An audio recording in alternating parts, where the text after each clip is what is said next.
Hello বন্ধুরা, আশা করছি তোমরা সবাই ভীষণ ভালো আছো। আবারও নিয়ে চলে এসেছি একটা নতুন ব্লগ। যদিও আজকে ব্লগটা একটু রাত থেকে শুরু করছি। এতক্ষণ ধরে ঘরের কিছু টুকটাক কাজ ছিল, অনেক জামা কাপড় জমে গিয়েছিল, সেগুলো মেশিন থেকে সব কেচে তুলে সেগুলো সব শুকোতে দিলাম। তো এবার ঘরের বিছানা সব গুছিয়ে এবার চলো যাওয়া যাক রান্নাঘরে। অলরেডি রাতে রান্না হয়ে গেছে বলতে পারো। তো শাশুড়িমা কী রান্না করলো চলো তোমাদের সাথে শেয়ার করবো। উনি ভীষণ ভালো রান্না করেন। রান্নাঘরে ঢুকছি, তো এখানে অলরেডি ভাত হয়ে গেছে, আর এখানে হয়েছে আর কুমড়ো, কাঁচা কুমড়ো আর পাকা কুমড়ো আর আলু দিয়ে কাতলা মাছের ঝোল। এখানে টেস্টে দেখে মনে হচ্ছে। আর এখানে কী আছে, এর মধ্যে আছে স্যালাড, শসা, পেঁয়াজ।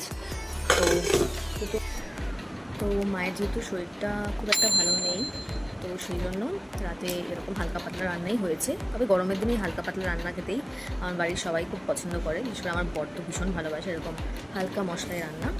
তো এই হচ্ছে রাতের আজকে ডিনারের মেনু।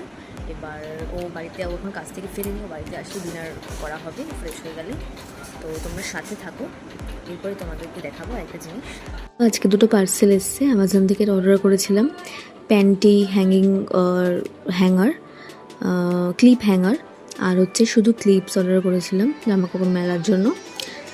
আর সব শেষে, রাতের সব খাবারের শেষে আম কাটা হচ্ছে, বড় আম কাটছে। ওরই ডিউটি এটা, আম কাটার। এবার প্রচুর আম খেয়েছি।